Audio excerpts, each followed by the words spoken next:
She grew up in the room where her aunt died, was a weirdo in school, worked on secret stuff for the Joint Chiefs of Staff, had an orgy with so many people, including Bob Hope, and was a key figure in underground art, film, and jazz in Los Angeles. This is the story of Marjorie Cameron, Jack Parsons' second wife. And I'm here with Belle from Texas, who is going to provide commentary on Cameron's horniness, because she is a horny imp. And Belle, you are in line with that mentally and physically. You understand that what that's like. So I too am a horny imp. Yes. Yeah. Yes. And I only live in Texas. I'm not from Texas. Let's clarify to the yeah. Sorry.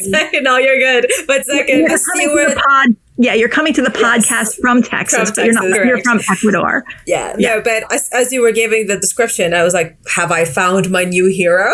Like, this sounds amazing. You will love her. She just like Forrest Gumps her way through life via sex. Just follows her pussy wherever it leads her. I tell you, this is hero level stuff for me. I'm like, this is the way life should be. You're amazing. This woman should be everyone's like hero in life. Even if you're not I'm not a horny imp. I love her anyway. I love her for just being her weird and like I would say definitely on the neurodivergent spectrum. Neurospicy, yeah. Neurospicy, definitely. Before we get into her story, do you have any spooky stories, any things that have happened to you somewhat recently? I did recently get reminded by people not to play with raccoons or coyotes, because I was talking about how much I love when I see them. And if you were up to me, I would just go up to them and go, baby, don't do that. We'll have to kill you if you get rabies. And I went, okay. Yeah, rabies is bad, but if that's how I die, then that's how I die. If the last thing I do is play with a raccoon, Actually, I have a story related to that. So my friend was helping rescue this raccoon that I was going to be fostering for a while, because I was living in a place where it was legal to foster raccoons. So she was driving the raccoon, and the people who had originally picked up the raccoon I offered to buy them a cat carrier. They said, no, we have a box. And they put the raccoon in a cardboard box with shipping tape. And that's like putting a toddler in a box with shipping tape.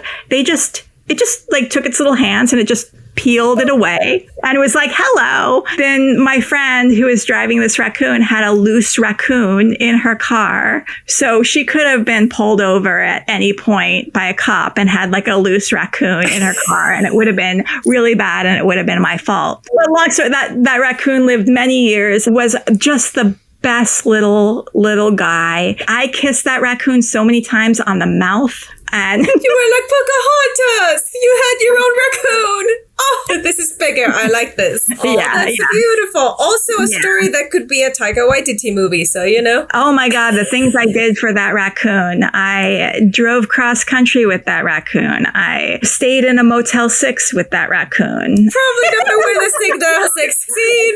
I love it so much. So that's my crazy life. We're going to hear about someone who's a little bit crazier. Different kind of crazy. Different kind of crazy. And a lot of this info comes from Spencer Kansas' wonderful, very detailed, fully researched biography on Marjorie Cameron called Wormwood Star. Other sources that I referenced are linked in the show notes. Marjorie Cameron preferred to be called just Cameron because she hated the name Marjorie. So I'm going to call her Cameron throughout the most of this story. And the name Marjorie actually was chosen by her dying aunt, the aunt who she would then live in the room that aunt died in and have early childhood nightmares. And this was all like, her nightmares were happening about the same time that her future husband, Jack Parsons, was a 13-year-old trying to summon Satan in his own bedroom. So imagine she's a little girl growing up, like having nightmares because her aunt died in her room. Her future husband is trying to summon Satan in his childhood bedroom. I think there's an interesting connection there. Yeah, it seems like it was meant to be. That was good. It was supposed to happen there. It was meant to be. And maybe she is the Satan that he summoned. It was the aunt. So Cameron was born April 23rd, 1922 at 6 12:57 p.m. Interestingly, she's born the same year as Vampira, which I think is really interesting because Vampira and Cameron, they're both dark, they're both witchy, they both have very angular faces. They're both little weirdos who just... And you know me, I'm an ego monster. I'm like, she's an April baby, like myself. She was also born in a year that ended in 2. Like myself. You got all the connections to me now. Not a great time to be a horny imp or a little witchy dark person. It's hard enough now in the year of our Dark Lord 2025. I'm imagining that in 1922, it was probably a lot harder. 100 years ago, yeah. So she's actually a Taurus, and she's born in the small town of Belle Plaine, Iowa, whose claim to fame is they had a Czech philosopher, spiritual guru who kind of had his own devoted little cult following, who died there in the 19th century. She is a Scorpio rising with, like I said, a Taurus sun, and her moon is in Pisces. Interestingly, a filmmaker who she would become majorly connected with, Kenneth Anger, who we'll talk a lot about, made a very influential film called Scorpio Rising, and she's a Scorpio rising. Her family members are originally from Ireland. They're all employed by the railroad. Her father and grandfather work in the roadhouse, which is where railroad engines are stored. Her father's actually adopted because her grandfather only had daughters, and the grandfather wanted a son to carry out the family name. So he finds this orphan in Chicago in 1902, picks him up and is like, "You're my son now." I guess being a crazy misogynist comes in handy sometimes. That poor boy got a family. Yeah, the boy got a family. Yeah. The father got a son to carry on his name. The name, yeah. Not the blood, so he went for the name. Gotcha. But it's not like Cameron is the most rarest name of all. Yeah, that's another thing. Somebody must carry forth my name. John Smith. It's like, okay. All right. You and like 12 million other John Smiths. You will live forever now. So interestingly, the brother of Cameron's grandfather is deaf and unspeaking. Based on descriptions, he may have had a little bit of the tism as well. People there call her grandfather's brother Odd, and they refer to her as Odd too.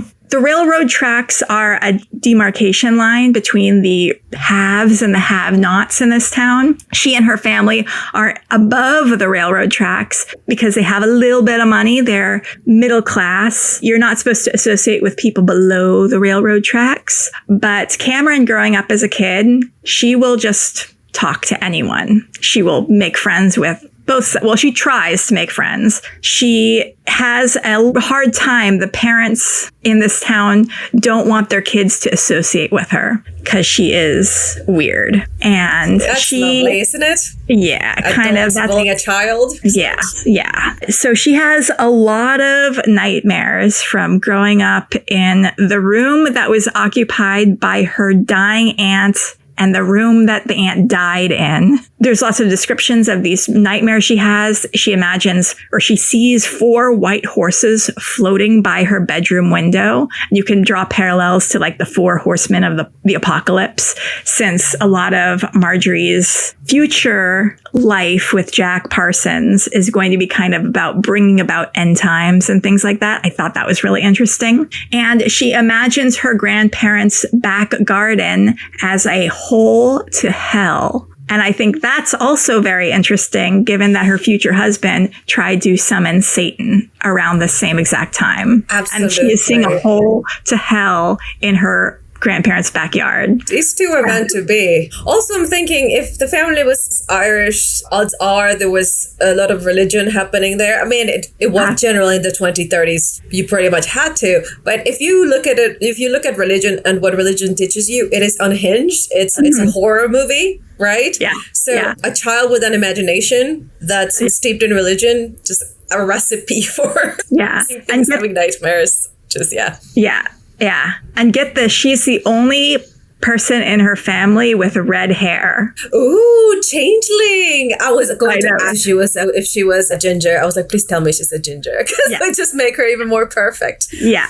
And when she talks about her childhood, she describes herself as the town pariah. No one would let their kid near her. She became associated with women who were all considered antisocial for some reason or another. She identifies with women who did not follow their chosen paths. From an early age, she's obsessed with art. And in kindergarten, she's put in a special school because she has above average art abilities. There's a very restrictive attitude towards sexuality at this time. When she's just 9 years old, she's caught masturbating, and her father beats her, and her mother sends her to bed without food, which sounds like a perfect way to mess up somebody up. Yes, a child. Absolutely. Another tick box for the isms or for the neurospicy is generally we tend to have kind of early sexual awakening, if you will. Yes. So, and I'm sure that did not help.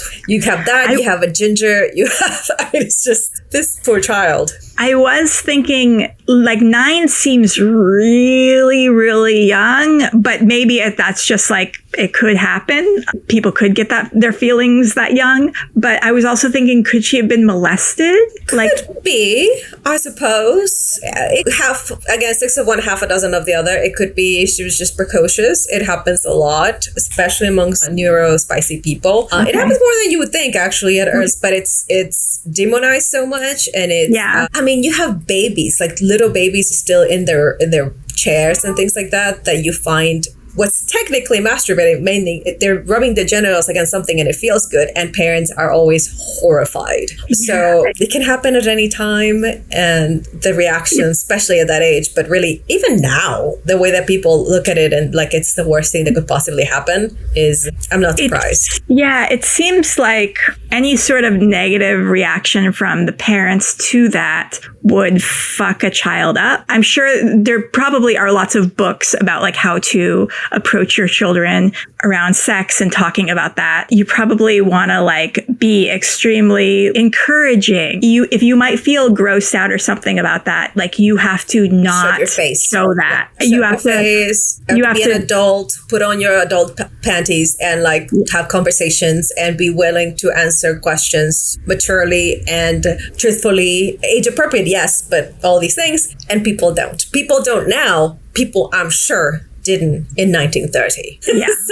And when something like that happens, you've got one of two reactions. You can go and this person was fucked up forever and their sexuality was repressed for the rest of their lives, or horny imp. Yeah. Well, she's a Scorpio rising. Yeah. So you can imagine she's not going to let someone repress her. Absolutely.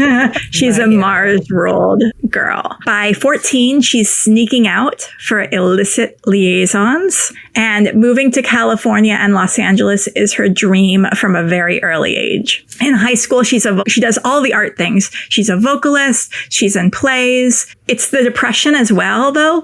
So she's learning to make her own clothes, and she's really, really good at making her own clothes. She's also having to like scrounge for coal that gets dropped on the railroad tracks so they can eat their home. Her schoolmates remember her as being extremely good at art and extremely good at making clothes and extremely, visual and artistic and good at acting, but also eccentric and not popular with the boys. Okay.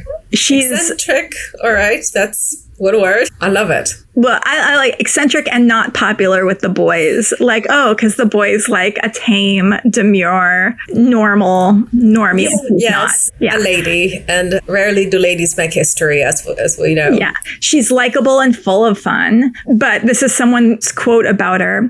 She thought differently to a lot of us. She was considered smarter than everyone else. She was like a genius, making me very think neurospicy. And absolutely. if she was a boy, they would have been like, let's give him scholarships. Well, actually, she does get scholarships, but let us help nurture his career. Yep. But because she's a girl, she has a little bit of a harder time. And that also doesn't surprise me that boys didn't like her if she was smarter than them. Yeah. But evidence of her artwork and her like amazing skill with art is that in their local town, before their town road gets paved, she draws in the sand, and the town officials actually block off that section of the road where she drew so that everyone in town can come by and see the beautiful artwork that she drew in the sand. Oh, well, that's lovely, at least. That is lovely, yeah. She loves the movies, and she loves hanging out at Oak Hill Cemetery. She begins having a lot of sexual relationships, and when she's 15, she gets pregnant,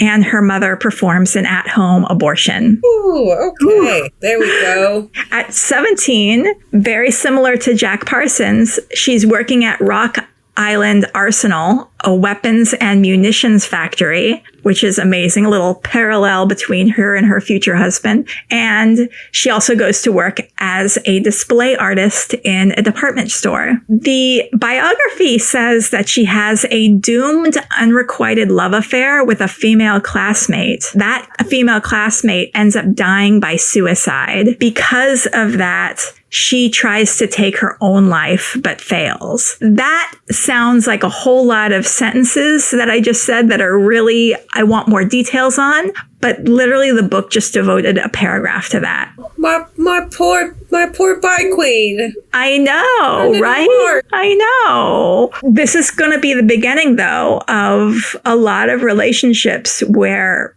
death is like a main theme with the people that she gets involved with. So after surviving her suicide attempt, she begins an affair with a much older ladies' man, read predator, because she's still just 17 at this point. And when she graduates high school, she's offered many scholarships because she is very smart. But, it's World War II, so she enlists in the Navy. She serves as the Women Accepted for Volunteer Emergency Service, aka the WAVES, which is a branch of the armed forces established in 1942 that attracts qualified, patriotic females. She gets picked up pretty quick by the Joint Chiefs of Staff. Now, the book indicates that higher up authority figures are like, she is gorgeous, and men in positions of authority want to bring her into their orbit. The work that she does for the Joint Chiefs of Staff is secretive. She works as a cartographer drafting military maps and is the only female in an office full of men, which I'm sure has spy written all over it. Just all over it. If she wasn't a spy, I'll eat my hat. Yes, one of the claims that she makes is that she was employed as a honey trap during a sting operation to capture a man operating as the paymaster for a group that was established in the U.S. to promote Nazi propaganda. Part of her job is to lure this man to a Washington hotel where he can be captured. Hey, imagine like the government actually trying to take on Nazis. And I was going to say, how times have changed in 100 years. How times have changed. Now it would be more like, we have these Nazis you would have to entertain. That would be your job. Yeah, well, for the good old days, I guess. Yeah. But because of the isolating work and, the fact that it does sound really stressful, she does request a transfer and moves to DC, where she works in the Naval Photographic Laboratory, which is dubbed the Hollywood Navy. And we might have to do a whole episode on this. A lot of people working there are from Hollywood. Gene Kelly works there. Van Johnson works there. It's full of writers, directors, animators, cameramen, editors, sound engineers, musicians, etc. And the lab makes propaganda films for the United States. Cameron works there as a makeup artist and a wardrobe mistress. She gets in fights with her supervisor, though, a man who she describes as a pig. One of her most morbid jobs is taking the bloodied uniforms that had been harvested from the dead bodies of servicemen and reusing them as costumes in the documentary propaganda films that they make. Which, again, her connection to death, like every aspect of her life is connected to death in some way, which is really respecting your servicemen and women. Just put their clothes and use them as props. Yeah, exactly. She becomes very anxious when she finds out that her brother James, who's also fighting in World War II, is wounded in battle. And I'm sure also working with the clothes of the dead people, and also hearing that her brother has been wounded is like extremely a lot. And she goes AWOL just to visit her brother in the hospital. Because she went AWOL, she's court-martialed for desertion. This is, see, I'm an academic person. I'm not a military person. I love that. And she's transferred to live in the barracks, where instead of like a nice apartment, she has like a female superior officer who's like really mean to her, and she realizes that the military is a bunch of BS. She gets a special... Oh, what was that? That was because I was wondering how long that lasted, because I'm like, if I think I know my bike queen by now, or just being told what to do, that does not sound like her personality at all. No, she does not tolerate being told what to do at all. And she gets a special pass to visit her parents, who recently moved to Pasadena, California, and her father lands a job at Jet Propulsion Lab, where Jack Parsons works. When she arrives in the state, she's robbed of her money and her ID. First thing happens to her when she gets in California, she gets robbed. She's also extremely sick from all the allergens in California. So she's unemployed. She heads to the war is over, by the way. She heads to the unemployment office and meets up with an old acquaintance there who tells her to drop by the house of a mad scientist who he thinks she should meet. And that mad scientist is Jack Parsons. And the house is the parsonage. And so she shows up at Jack's house. And upon entering, she sees Jack in the hallway talking on the phone. I'm sure there's also like kind of a party going on. And he's wearing a short robe. So I'm sure she's like, legs. Look at his legs. An amazing image. That's incredible. His little legs, little calves, his little ankles, his little knees. Their eyes lock. And Cameron, they say nothing to each other. Cameron has brought some records, including cast recordings of On the Town and Camelot. And she finds a record player in a little alcove, and she puts them on and starts playing them. Jack returns. This time he's fully dressed. He's not in his little robe with his little legs. And he smiles at her, and then he leaves. And Cameron knows that she is going to hear from him again. That is such a weird interaction, but it really is. It's so on brand for this couple. Yeah, odd beginnings, odd middles, odd endings situation here. After the new year, the old acquaintance encounters her again. He's like all agitated and frantic, and he says, "Thank God I found you. They were going to kill me if I didn't." He takes her back to the parsonage on January 18th, 1945. She sees Jack Parsons again, and they experience immediate sexual attraction. They don't even say much to each other, and they go straight upstairs. She spends the night with him, and they stay in bed for 2 weeks without leaving. This, a little tie-in to our previous episode on Jack Parsons. Her coming to his apartment for the first time in December was just right after he was doing the Babylon working to summon the whore of Babylon, the Scarlet Woman, who is supposed to help bring about the end of Christianity. So he thinks that she is this I would just say it worked. It's perfect. Also, love story. That to me, I'm like, oh, they met, barely talked, and then just fucked for a week. That's the best love story ever. I love you, Belle. Your mind works so much differently than mine, and that's amazing. I love that for you. It's like peering it through a glass mirror to a different world. Also, other than the summoning of the whore of Babylon, not a terribly dissimilar story from how my partner and I met.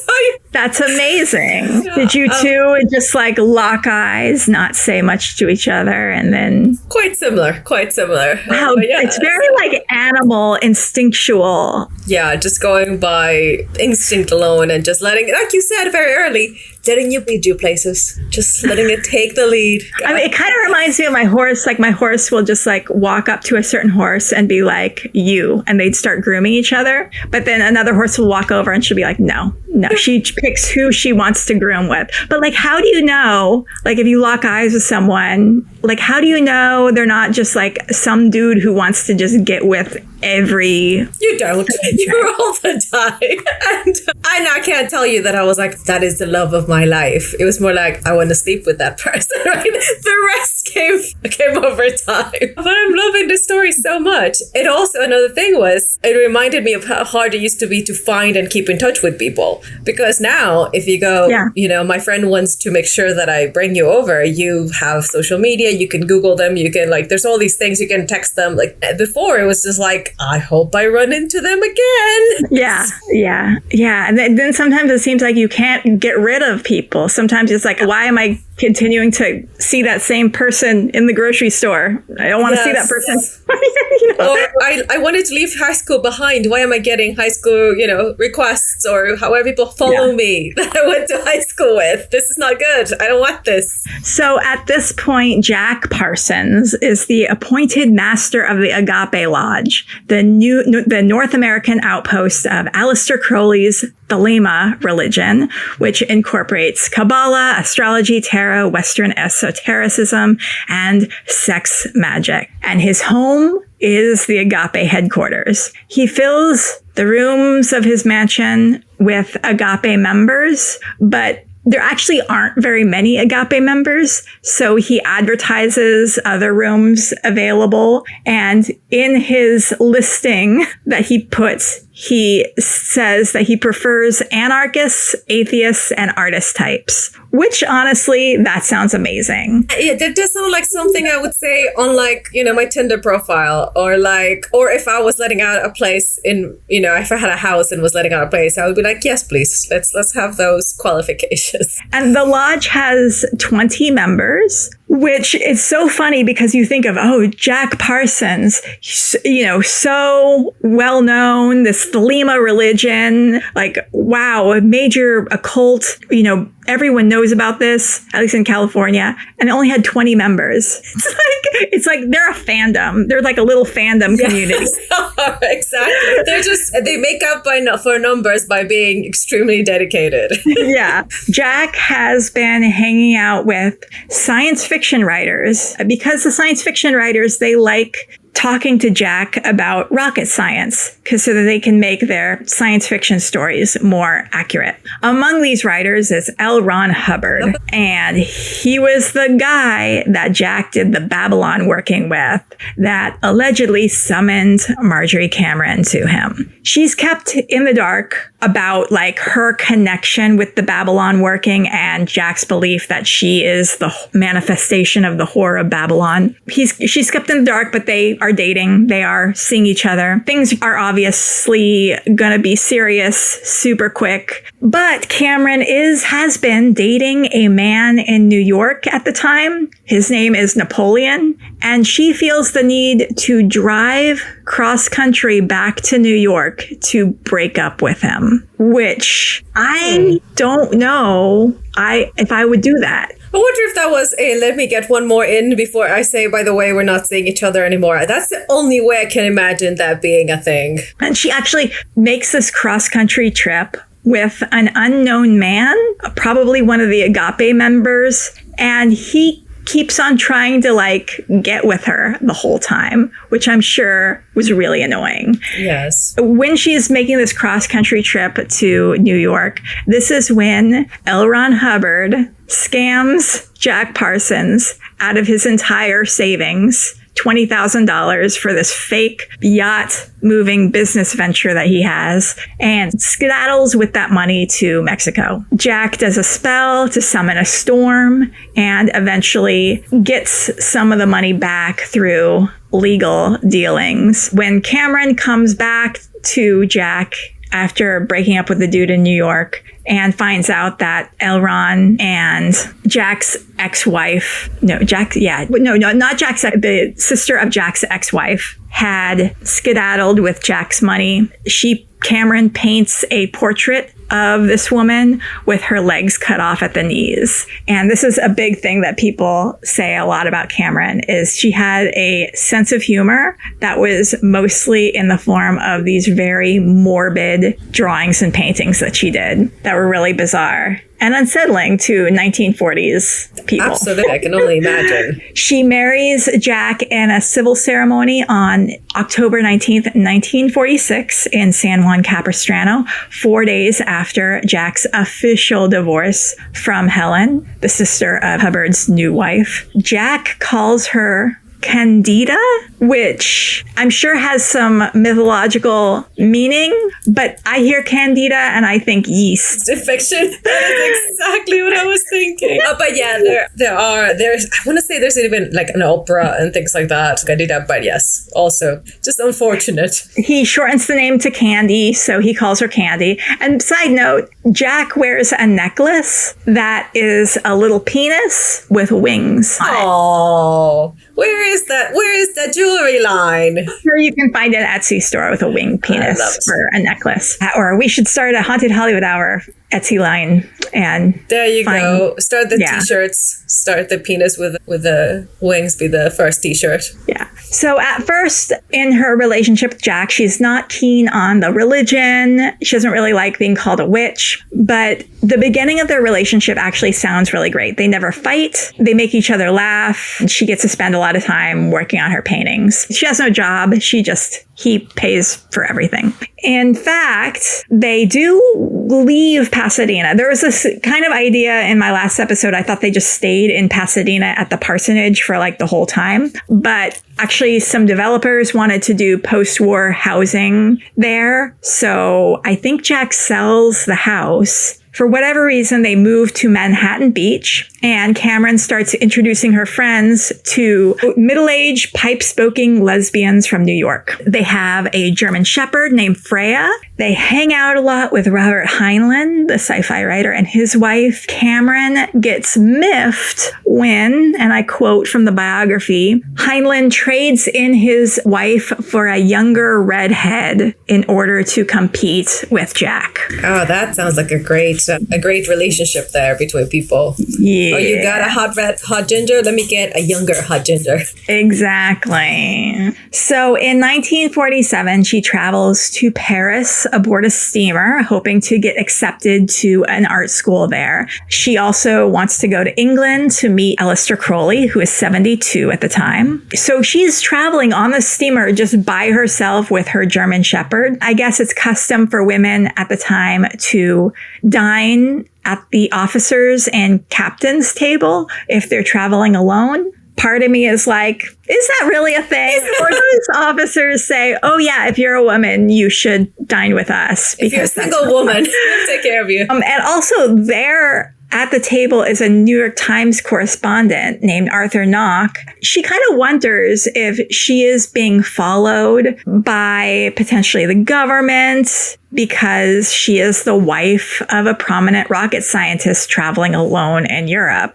And this is going to be an ongoing theme. Like, she's like, am I being spied on right now? Post-war Paris is extremely bleak. Many of the sex workers have their heads shaved because it was a punishment for if you did any workings with Nazi clientele, you got your head shaved. Everything's just very, post-war Paris. What did the government of France get as punishment for working with the Nazis? Did they get all their heads shaved? They got occupied. And I'm sure the sex workers there got occupied as well. Exactly. It's like, but sure, it was their choice. Whereas the government, jeez. Yeah, right. So she doesn't get accepted to the art school. And then when she shows up in England, Crowley has died. This woman cannot catch a break. My goodness. So she goes to Switzerland and has a kind of psychotic break she says this might be a neurospicy thing, but the place that she's staying is right next to a convent, and every hour the bell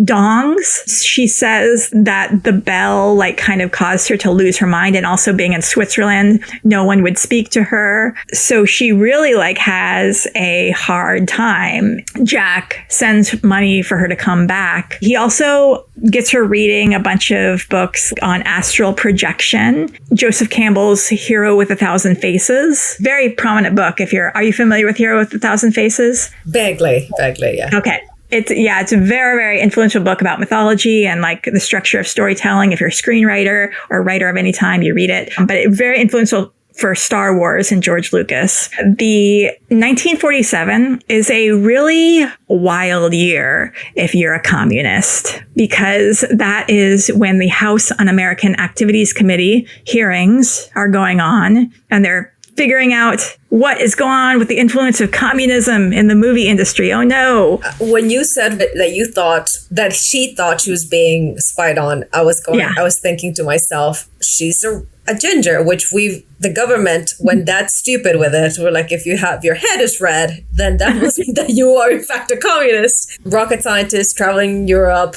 artsy type. I'm sure zero. This is she's being followed. Yeah. So Jack gets questioned by the feds and denies his interest in communism. He gets his security clearance revoked. In 1949, Jack is pretty bitter about all the authoritarianism going on in the U.S. He does get rehired and goes into research and development for Hughes, but his troubles are not over. And though Jack had agreed to an open marriage with Cameron, he's having a tough time because she's enjoying her life. She's going wherever she wants. She's traveling all the time. He's feeling a certain way about it. I was going to say, it's funny how so many men open a relationship, but as soon as they're not the ones having the most fun, they get very upset. Yeah. He's like, would you be open to an open relationship? And she's like, yes.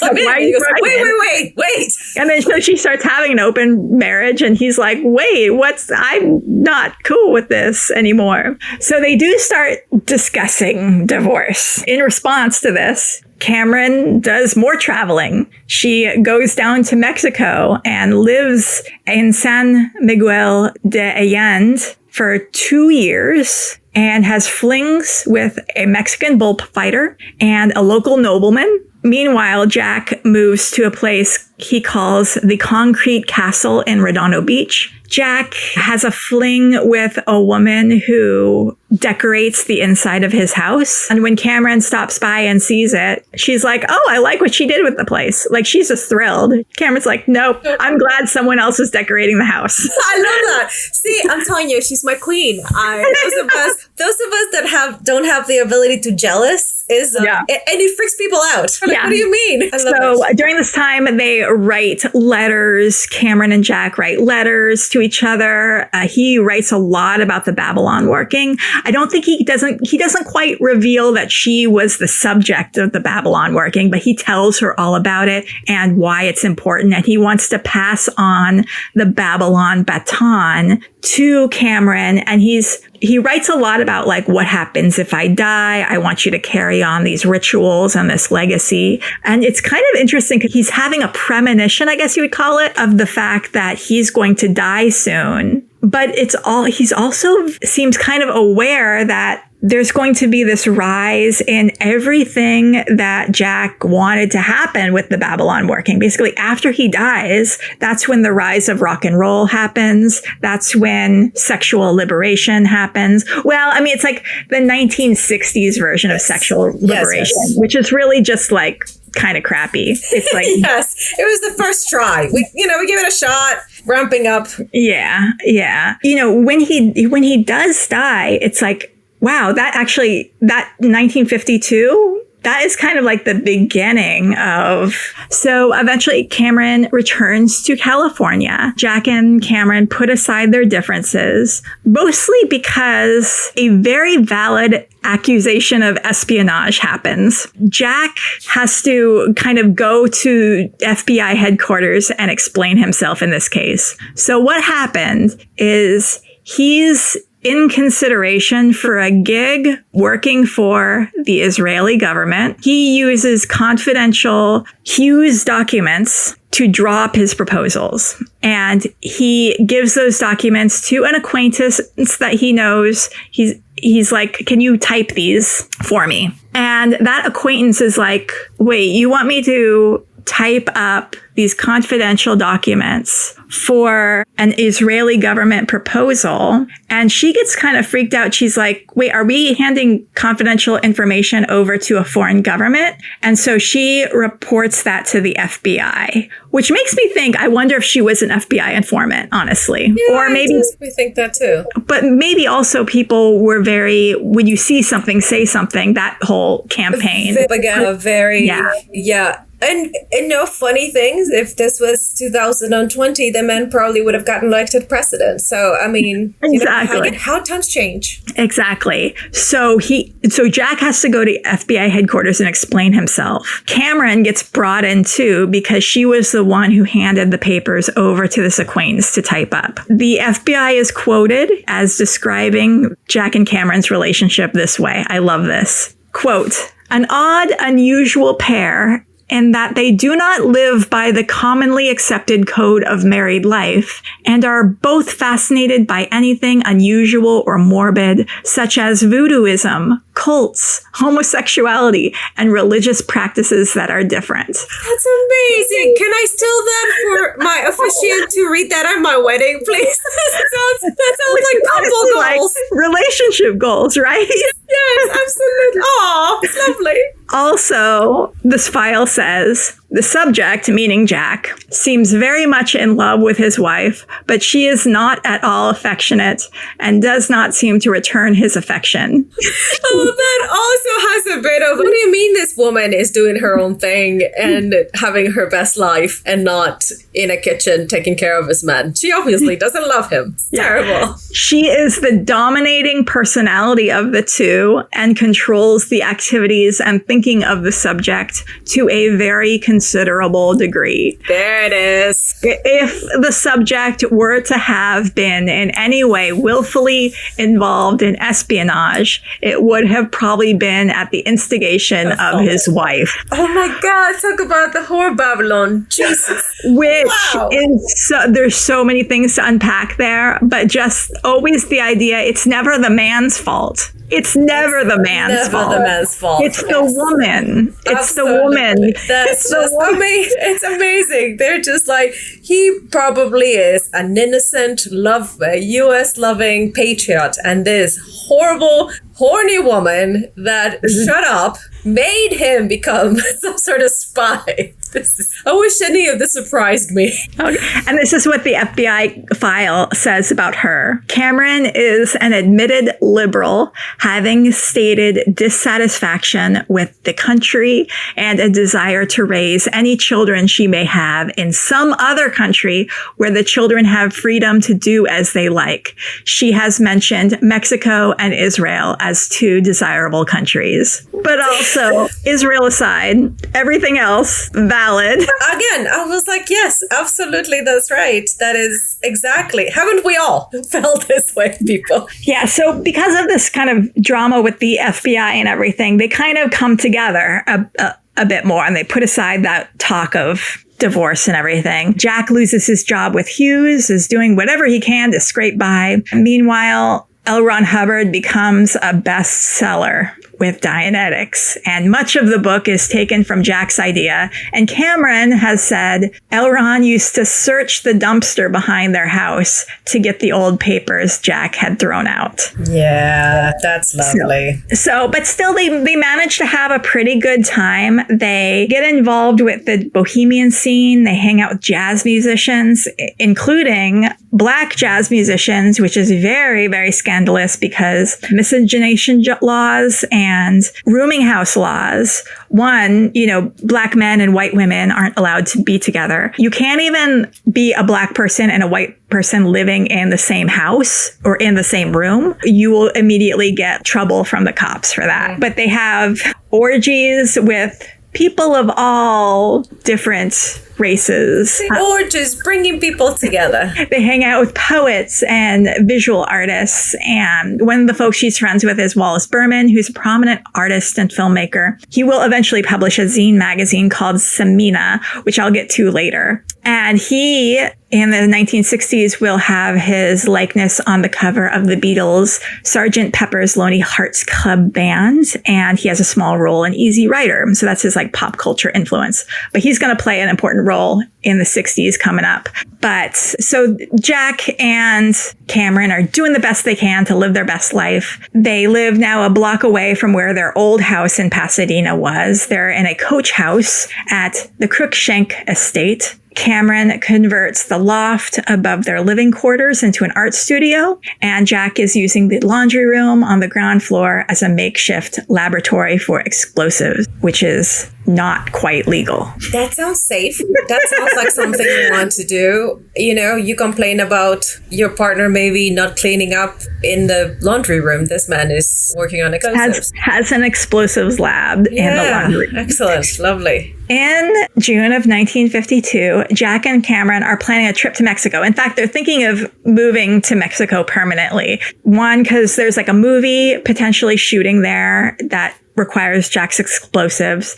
And two, just like the whole fascism of the United States. So Jack receives a rush order of explosives for this film shoot. They're set to leave for Mexico on June 18th. So he's hurrying his little rocket scientist ass on June 17th to get these explosives made. It's really rough. He's mixing things. They say he accidentally kind of drops a can of mercury. Instead of just like letting it drop and skedaddling out of there, he reaches for it kind of instinctually, as you can imagine. Doesn't catch it. When the thing explodes, when it hits the ground, it rips his arm off of his body and triggers another explosion, which is basically all the explosives that are in the laundry room get triggered. Part of the laundry room just like blows off. He's found by a artist was going to live in the in their little coach house when they moved to Mexico.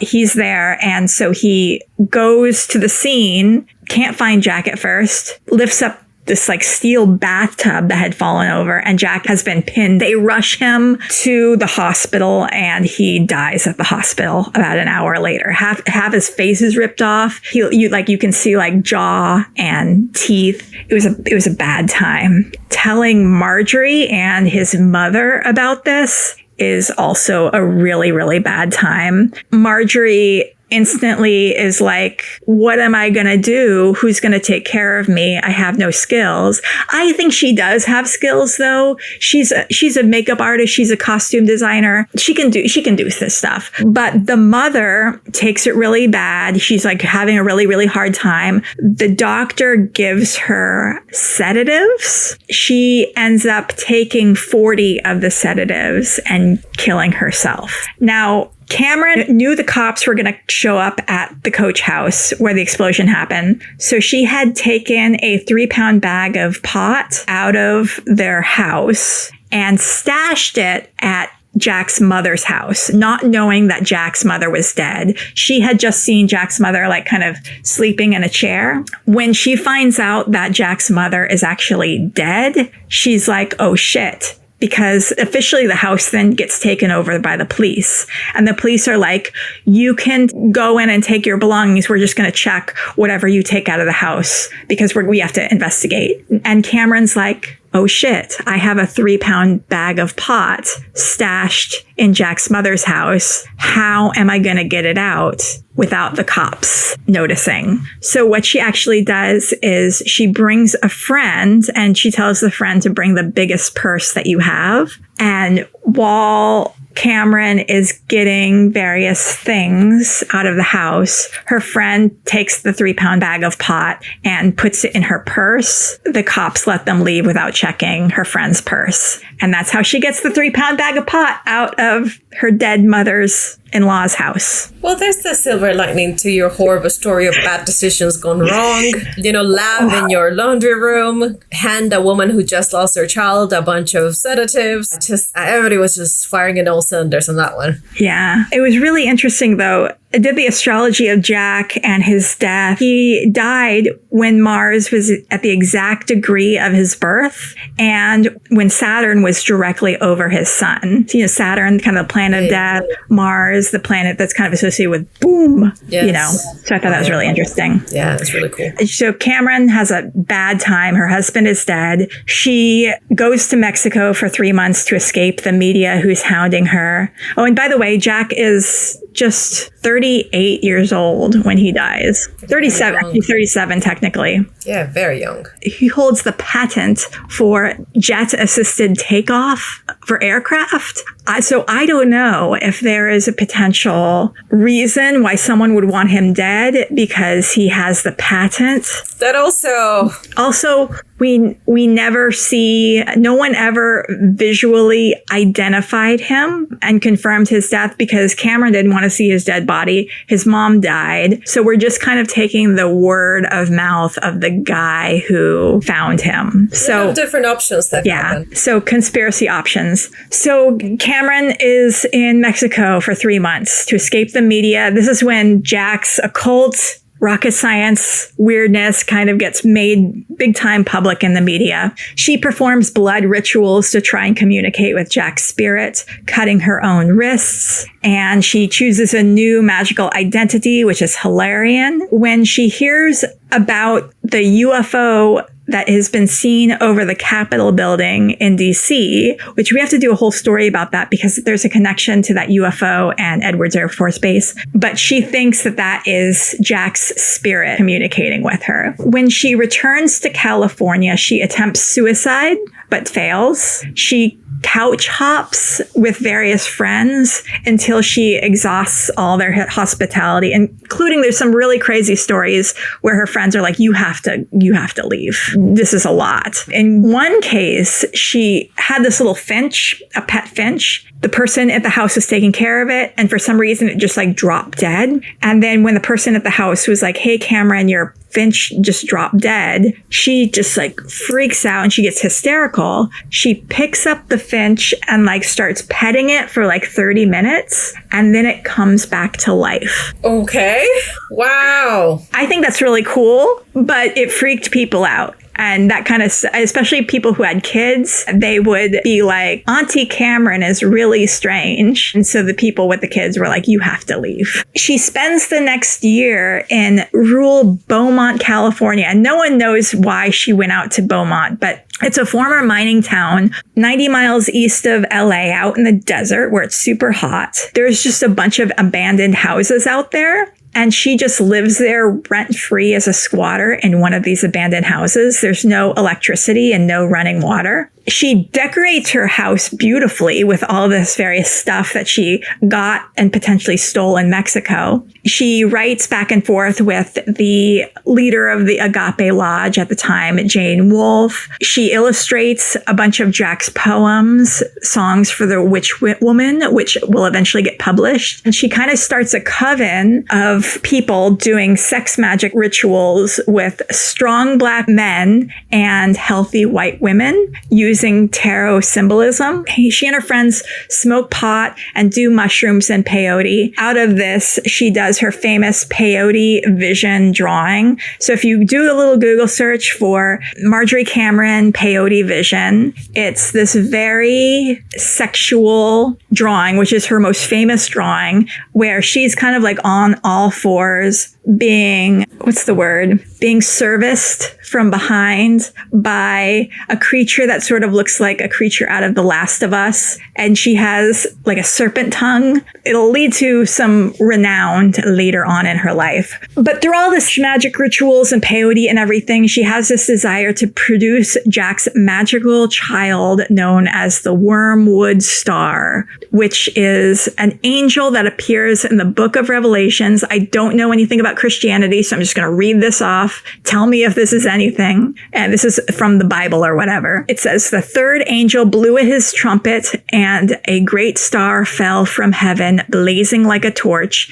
and it fell on a third of the rivers and on the springs of water. The name of the star is Wormwood. A third of the waters became wormwood, and many died from the water because it was made bitter. So Cameron wants to create the baby that will do this. Some say that Chernobyl is the wormwood star because the word Chernobyl is the word for the plant, Artemis plant, that is like wormwood. And when Chernobyl happened, it poisoned the waters. So I don't know. But she also, during this time, she hangs out with an actress and model named Joan Whitney, and they smoke pot and have sex. Cameron smuggles a bunch of pot from Mexico in custom-made jackets that have pockets for her to hide all that stuff. I love it. So it still sounds like she's having a great time. I mean, yes, aside from the deep, deep grief, she's still, she's still so doing good in life. Yeah. It sounds like she's going through a very, suicide is a thing. She does have an amulet that Jack gave her that has poison in it. And if she wants to ever end her life at some point, all she has to do is take the poison that's in this amulet. So she hasn't done that yet. But a month into all these sex rituals, she becomes pregnant. I'm sure doing peyote and doing all these drugs while pregnant is not the best idea. She does eventually have a miscarriage. I'm sure that the home abortion that her mother did for her didn't exactly leave her body in the best of circumstances either. I'm sure. Yeah, that's true too. All the women that she was doing these rituals with too had gotten pregnant about the same time, but they all kind of on their own decide to abort their pregnancies. So there is some idea that Cameron feels like something's not working out, something's not sticking. She begins sharing a lot of doomsday scenarios, and her friends kind of get freaked out. She starts kind of not pushing people away, but people start kind of leaving. Yeah, they're like, kind of being around you is a little bit of a bummer right now. We're okay with the orgy with black men. Now we need to just maybe go have fun somewhere else. Yeah. And she has a very, very intense encounter with her family at this time. She tries to get her brothers into Crowley's The Book of the Law and the Religion. They aren't into it. She accuses her mother of having an extramarital affair and says that the male members of her family had incestuous feelings toward her. Again, these people, though, are not good with emotions. Clearly, she's crying out for help. Clearly, she needs help, but her mom casts her out and banishes her from the family home. And also, your family members had incestuous feelings for you. I think that's worth a conversation. Is this something that we need to look at? Were you molested as a child? Was there molestation going on? But, these early 1900s people were not good at having conversations. Therapy, Yeah. So back in the desert, Cameron and her coven, the remaining members of the coven that are going to be kind of tied closely with her throughout the rest of her filmmaking efforts that come up in the 60s, they entertain Bob Hope. Yes, Bob Hope. Do you know who Bob Hope is? Yeah. I sure do, yes. He is totally into the woo and the kinky stuff. He tells them about a UFO he saw, and he's actually really thrilled that they are taking him seriously, because I'm sure his Hollywood crowd was probably not keen on. So he's kind of an all-American, guy. I'm sure he wasn't safe to talk about his weird UFO sightings and stuff, but he tells them about a UFO he saw, and they're like, yeah, UFOs, totally. Let's talk about it. And they have an orgy with Bob Hope and a local priest who was defrocked. And I would love to have more details about that, but it wasn't provided in the book.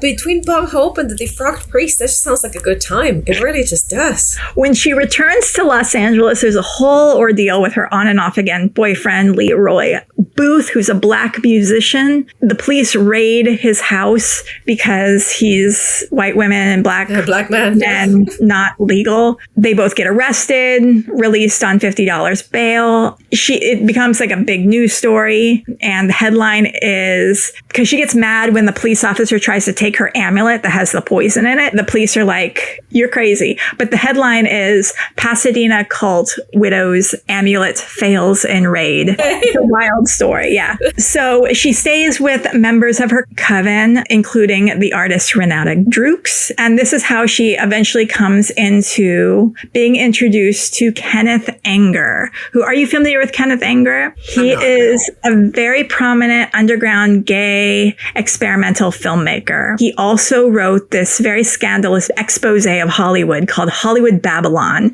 in the 1950s. And this was a very famous book that kind of told all the Hollywood scandals. He wasn't concerned with making it truthful at all. He just kind of made the most incendiary, crazy stories of like all these scandals between actors and everything. But it was like a major, big, very popular book. And he also made this movie called Inauguration of the Pleasure Dome, which starred Cameron, and this is her big role. Now, this is an experimental film, so it's not like a major motion picture or anything, but it is a very well-known film in like experimental underground filmmaking circuits. And it's like got these bright colors, it's very surreal, it's very sexual, it's very like occult symbolism. So she's kind of like the star of it. It's just very, very out there. She's also living across the street from where this film screened at the Coronet on La Cienega Boulevard. She's living at a bookstore across the street, just kind of like living in the back room. Like that's her life. That's how eventually things happen. And Wallace Berman, her friend, decides to reproduce the peyote vision artwork that she made while doing peyote out in the desert and put her photo on the cover of his debut zine, basically, the Semina magazine, and publishes it in 1955. This little zine that he makes, it's like all handmade. Each edition and each issue is handmade. And it features like poetry and artwork from like all the big guys like William S. Burroughs and Allen Ginsberg and all. It's kind of like a beat poetry art underground thing. He also has an art exhibition at the Ferris Gallery on La Cienega. And during the show's opening, which features, the peyote vision drawing, the LA County Sheriff's Department shuts it down for obscenity because of Cameron's drawing. And it's a very tame drawing. Since you and I are both in the fandom fan art world, yes, we are. We have seen a lot of fan art, and Cameron's drawing is nothing. Correct. It's they wouldn't even go in the not safe for work tag. Yeah, it would go right on Instagram with no qualms about it. So that's kind of that story of like her artwork, being declared obscene and getting shut down by the LA County Sheriff's Department is kind of like part of her legacy. She becomes pregnant by an unknown man and is expecting to just have another miscarriage, but actually ends up carrying the baby to term. She calls the baby Crystal Eve because the baby is born on Christmas Eve, 1955. Oh, that's so cute. That is really cute.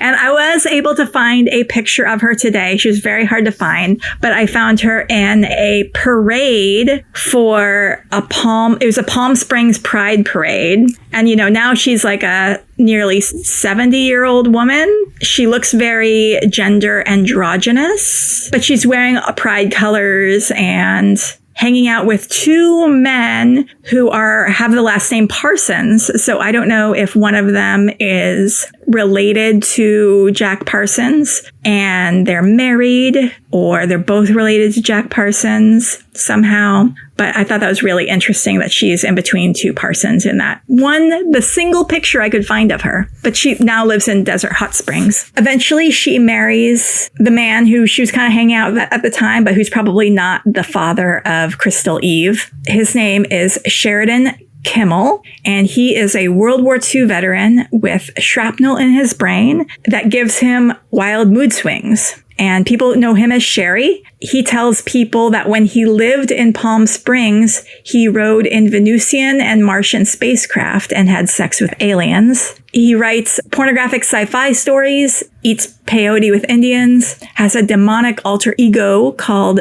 Baal, and channels Horus, who keeps him up at night with automatic writing. His nieces say that he would disappear for weekends, going into the desert to look for UFOs. So I'm assuming he was a friend of George Van Tassel. Yeah, I was going to say.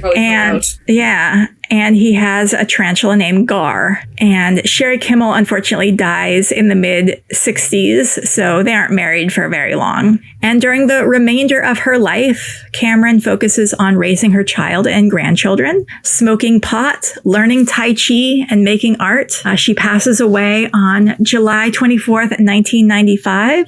And the big thing is the art world struggles to categorize her work. Is she an actor? Not really, because she was only really in one film. Is she an artist? I mean, yeah, she had a single gallery show, and she had her art published in one magazine. Is she an occultist? Well, she wasn't never really a member of the Thelema religion. But I love that. Her whole life story is just so wild that her life story is a work of art. Yes. She did it all. She tried it all. She was involved in it all. Just had a full, incredibly amazing life, it seems. Some of it very painful, but yeah, just amazing. I love how there's so much of this story to tell that I did not tell all of it just because I've already talked for 90 minutes and I just needed to include some things that I thought were interesting. This is not even the most interesting stuff. There's tons I just left out because I'm trying to make this somewhat of a plot.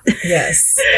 But as you can tell, it's not really a plot. It's like she did this interesting thing and this interesting thing. And I was struck by, I'm going through a thing where I'm like, what category of artist am I? Because I went through a period where I was like a visual artist, and then I went through a period where I wrote a novel, and then I made films, and then I'm podcasting now. I'm glad that another person is just like, you know what? I can't be categorized. Yes. People that live outside of the box literally just cannot be put into boxes, cannot be put labels on them, although people try, and they're usually negative because people hate people that are just out there living their lives and having their fun and living their best lives. And yeah, I stick to my hero diagnosis from the beginning. Sounds like she had a wonderful life. Probably hard while she was living it, but certainly like an inspiration to all of us who are like, yes, girl, do your thing. Just go where your pussy tells you. Yeah, not a charm life by any means. Nothing where, she just had it all easy and fun and great, but just where she was herself and she did her thing. It seems like she didn't let anybody dim that, even into her older age, which is incredible. It's so easy to fall into what people expect of you as you get older, especially. Yeah, sounds like a model to follow, really. She's still a very obscure figure. You know, there's only this one book about her, Wormwood Star, which is, I think, an independently published book. But there's tons of books about Jack Parsons. Jack Parsons got a TV show. I think there's been a Jack Parsons movie. I honestly think Marjorie Cameron's life is way more interesting. She had no support. And she just, in many cases was living hand to mouth. I think that story of survival and struggle is much more powerful. Much more interesting than her husband. But that's always the case. And usually it's men's stories that get told, usually privileged men's stories that get told. So we'll wrap this up. This is Haunted Hollywood Hour, and you can find us on Instagram. Occasionally I'm posting stuff there at Haunted Hollywood Hour Podcast, all one word. If you want to reach out to us, if you want to be on the show, if you have an idea for the show, if you just want to tell us what either awful job we're doing or a good job we're doing, you can email us at hauntedhollywoodhour@gmail.com. Be sure to give us a like or subscribe wherever you're getting your podcasts so that other people can find us. It helps people find this. Until next time, don't get murdered at Whole Foods. Yes, there we go. I love that. That can be, this could be our sign off, and we'll just change the verb every time.